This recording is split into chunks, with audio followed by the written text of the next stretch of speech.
Hey retro fans, welcome to another episode of Retro Gaming Memories. In this episode I'm going to be looking at the DDI3, which is a modern piece of hardware, sort of homebrew hardware for the Amstrad CPC. I've got it here, so get it the right way up, there you go. So it's a funky little board, and it's made by a Polish guy called Zaxon, or I think his name's Peter Bugaj. I'm sorry if I'm mucking your name up, bud, but yeah. So yeah, Zaxon makes these to order almost. You know, he makes limited runs of them. So I had kind of thought about it for a while, because most of the time I'm a kind of purist. I don't do EverDrives and flash carts and all that kind of stuff, or Harmony carts. I like to have the real game for the real system, excuse me. But there are quite a few homebrew games that have been released for the Amstrad, and whilst there are some channels that you can buy them on cassette, you know, where they've kind of created a proper cassette, because it's a 464 that I've got. So you know, I like loading games from tape. I didn't have a disc drive back in the day, so I keep that kind of nostalgia factor. I'm a bit kind of weird like that, you know. Whilst I could, in fact I do actually own floppy disk drives and all that kind of stuff, or I never use them because there's no nostalgia there for that, you know. It's not what I did back in the day, so I kind of keep my system a tape drive system, which is what I had. Anyway, there's some homebrew games, and I thought I'd quite like to play some of these. They look great, and the only way you could do that was to cut them back to disc. So for a while I had a 3.5-inch floppy drive that I could hook up to my I had a 6128, and I could hook it up and do that, and that was okay, but you had to use a PC to burn floppies and all that kind of stuff, and it was just a lot of hassle. So eventually this DDI3 came out, and I looked at it and I thought about it, and at the time I had got some birthday money. So, you know, ever since I've been a kid, when I get birthday money I usually spend it on toys, and I thought, you know what, I'm going to spend it on toys. So I bought the DDI3, because there had been some of them, and then he had kind of finished the batch. He had sold the batch that he had made, and then he announced another batch, so I was like, right, jump straight in. And I think it took about 3 or 4 weeks to arrive, but you know, that's fine considering he makes these pretty much by hand. So yeah, so I decided to go for it and buy it because there's a couple of things. One, it's pretty cheap. It's about £55, depending, it kind of fluctuates a little bit, but it's about £55. And you get them from sellmyretro.com. I'll put links to all this stuff in the show notes, but so yeah, so the good thing is that the Amstrad 464, and this is what this is created for, it's for the 464. There's a different sort of version of it for the 6128. And the reason between that is the 464, if you bought a floppy drive, you had what was called the DDI1, the disk drive interface 1, which plugged into the 464. I keep pointing over there because that's where my Amstrad is. So yeah, you plugged the DDI1 into the Amstrad. It had a kind of interface essentially with a ribbon cable that went to the drive. And the reason it needed that interface was it contained all the kind of drive ROMs and all that kind of stuff. The stuff to actually make the computer talk to the disk drive was in this interface card. Whereas the 6128, because it was a disk drive based system, it didn't need all that stuff, so you could just buy the FD1, it was called, the floppy disk one, which you could plug straight into the 6128, and it gave you a second disk drive. So there had been all sorts of stuff coming out for the 6128 because it was pretty easy to interface for, but Zaxon, the hero that he is, created this. He found a way to emulate all the gubbins for the disk drive kind of ROM interface stuff and stick it on a board. So this board here, the DDI3, is for the 464 only because it plugs in and it's basically got all the disk drive kind of ROM stuff on it, the interfacey stuff, and it's just great. Basically, it's a USB kind of floppy emulator, so you can download disk images. You do have to convert them because this is all based on the Gotek sort of HXC firmware. So if you see like Amiga, the Amiga community is quite big on the Gotek floppy emulator. So this is based on the same stuff.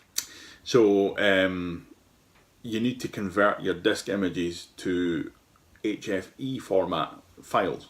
So you can't use disk images directly.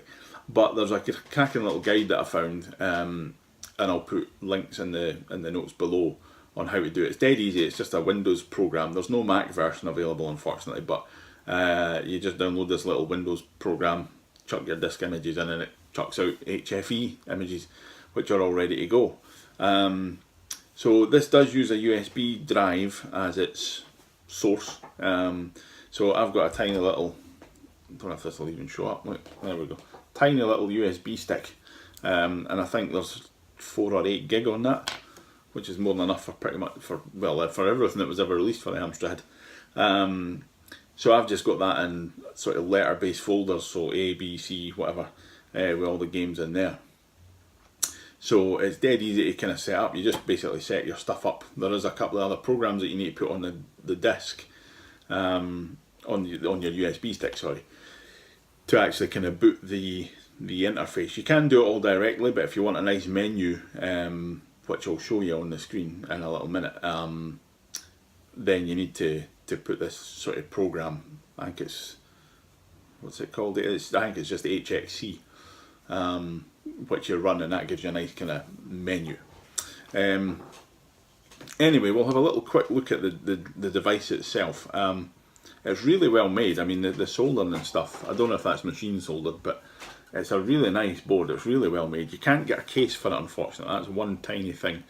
I don't know if people could 3D print a case or something for it, but that's beyond me at the moment. I don't have a 3D printer, and my CAD skills are terrible. So, but anyway, we'll have a quick look. So this slot here is where it actually plugs into the Amstrad.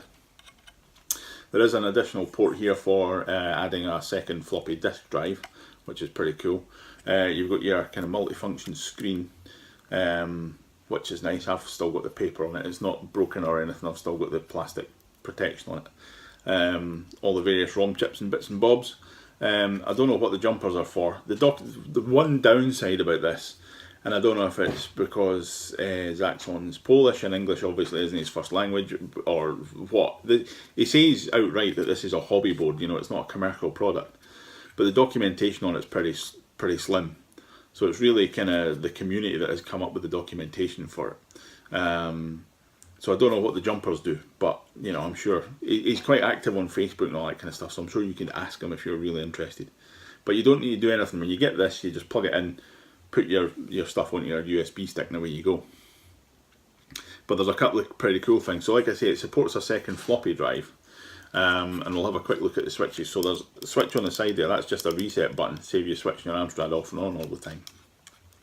These two buttons here are previous and next file, so you can see through here when you're flicking through your disks. Because there's space on here, I think there's 15 banks of sort of memory essentially, so you can preload 15 disks, which you can wipe out at any time on the fly. But you can have 15 disks kind of preloaded and ready to go. Then there is a sort of select button, so you basically select your file, click that to select and say yes, that's the one I want, and then you boot up the game. There's a couple of switches here. What is that one? I think that is this one here is the ABBA switch, they call it, and it's basically switch between side A and side B of your virtual floppy disk. So if you've got a disk that asks you to insert side B, you can flick that over and do its thing. This one here is a special switch that switches between AMS-DOS, which is the Amstrad DOS, the Amstrad DOS, which is what came out the box for the DDI1, or Parados. Now Parados was a third-party DOS sort of utility, which supported 3.5-inch floppy drives. So in theory, now I've not tried this, you could plug a 3.5-inch floppy into that, flick it into Parados, and use 3.5-inch discs on your Amstrad. Which is nice. And then there's a USB port, so like I say, plug that in there, and it's quite a discreet unit all in. You know, you'll see it in a little minute hooked up into the Amstrad. It's not that big, it's not obtrusive. I would like a box for it to protect it, and I might see about getting something out of Maplin's or something, some kind of hobby box. Its side profile, see if we can get that. So the box, if you did get a box, obviously this slots into the Amstrad, so you would need to get a box that kind of had a bevel in it, so you know, to hold the screen and all that kind of stuff. So it would, and I reckon that's why there isn't a simple box for it, because it would be a bit of a pain trying to work all that out. It would really need something 3D printed. So you know, somebody out there could make a killing if they could figure out how to 3D print a case for that. Anyway, what I'm going to do now is flick over to the Amstrad. We'll go full screen on the Amstrad so you can see everything that's going on. It might be handheld. I've not decided how I'm going to do it yet, so it might be handheld. It might be a bit wobbly. We'll just deal with that as we go. And I'll just sort of talk over it, and I'll show you how it works, and we'll have a look at a couple of games and things like that. So yeah, so over to the Amstrad.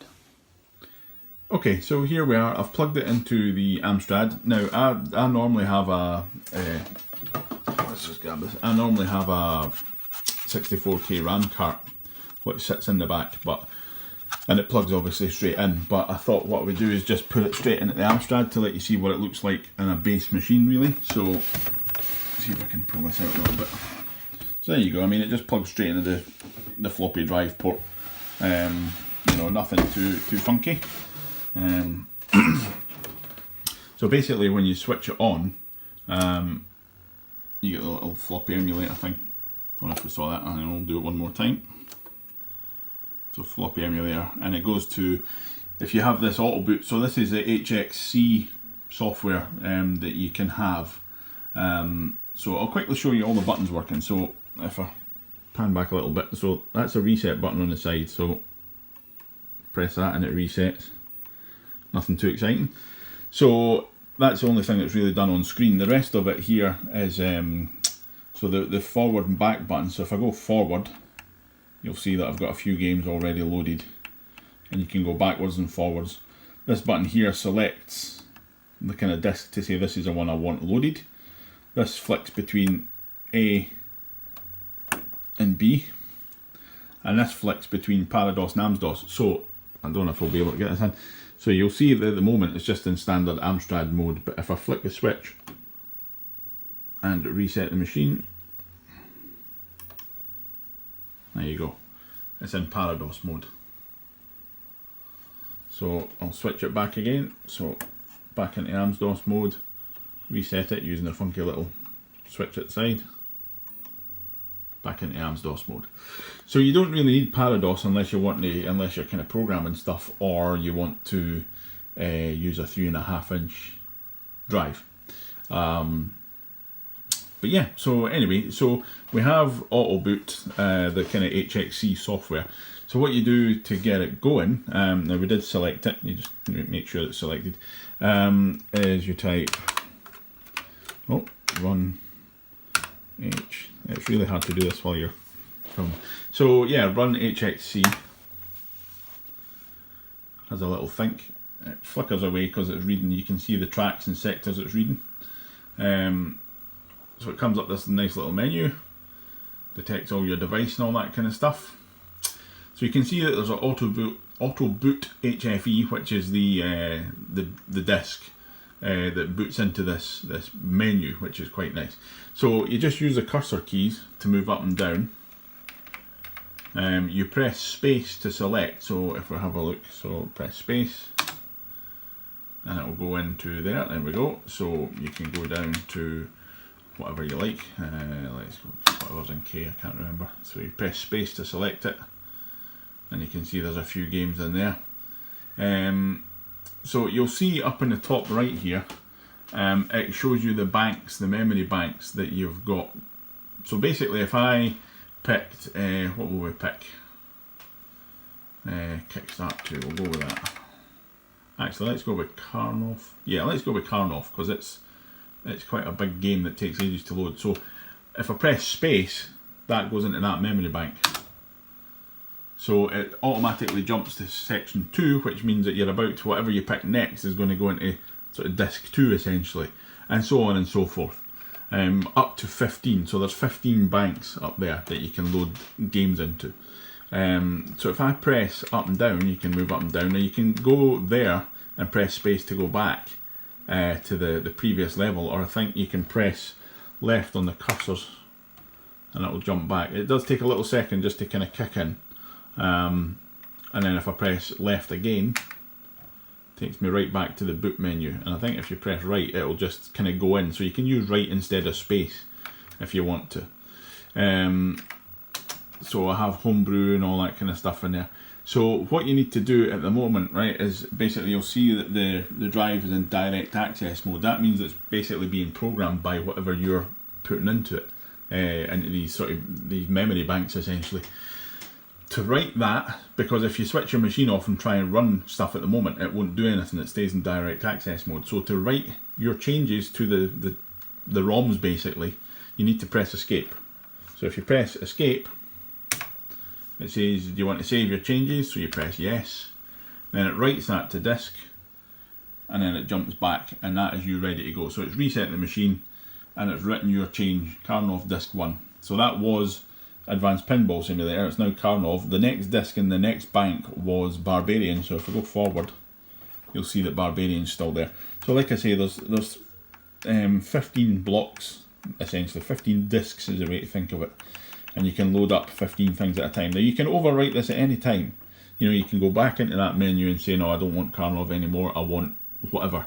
And just overwrite it, you know, it's not a done deal. So let's reset it properly. I like the full menu. So now that Karnov disk 1 is in, if we just type cat, which is the standard catalogue sort of directory listing for the drive, you'll see that drive A is blah blah blah blah blah.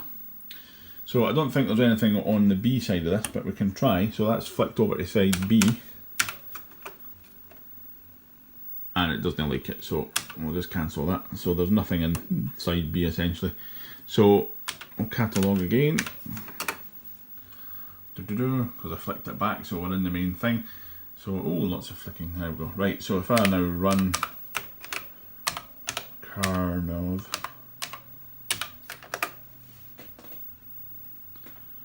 I'll have a little think. So it's picked up disk, it is thinking about things. You'll see that there's a little RNA kind of flicks in occasionally. So this is obviously a hacked one. Choose level 1 to 9, or enter for demo. So let's just do enter for a demo. You can see me on the screen, hello. So there you go, it just loads the disk as it normally would, because it's a floppy disk emulator clearly. And you can see it reading the different tracks as it would on the disk. The Amiga version of this does have a small speaker which emulates the actual noise of the disc being read.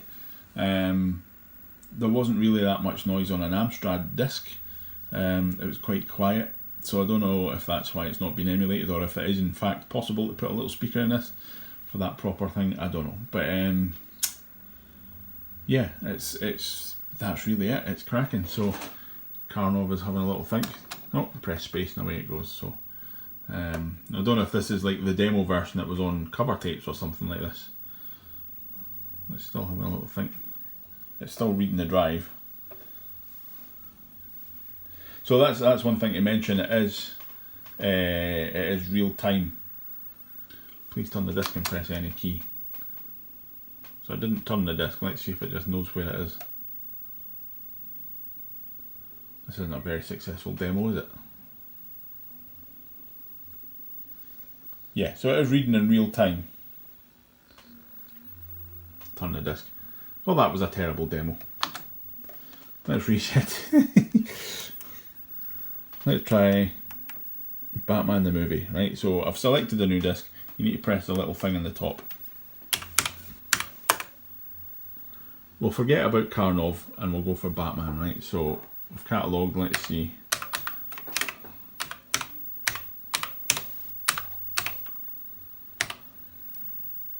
I don't know if this is actually the Batman the movie. I don't remember it being called Batman 3E, but hey, anything.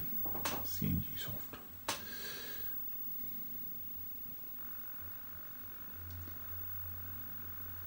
That looks like Batman the movie to me.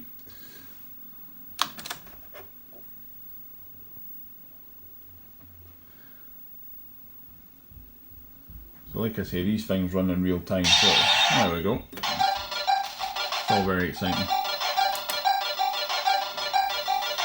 So that's Batman. If we reset the machine, you can pick another one, do the same thing. So it's dead simple, as you can see. I mean, it's just, you just use it like a normal thing, like a normal game, like you're using a real disc or whatever. It's nothing too exciting. So you can see it's reading the disc. There we go, Bruce Lee.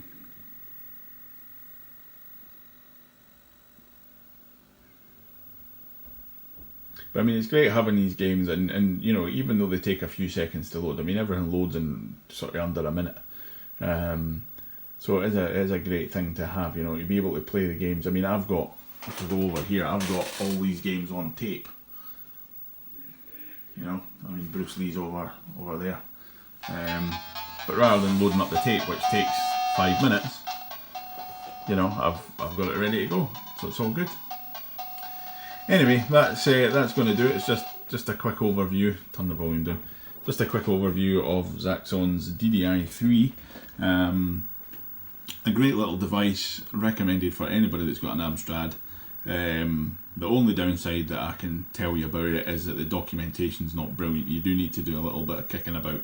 But hopefully this video has helped, you know, let you know how to use it. And the guide that I'll put in the links below shows you how to convert the actual disk images and all that kind of stuff, which isn't complicated. So, you know, it takes a little bit of time, but within half an hour you should be up and running, ready to go, and you'll never look back really. So yeah, so anyway, thanks for watching. Hope you enjoyed this. Like, comment, subscribe, all that good stuff, and I'll see you on the next one. Cheers.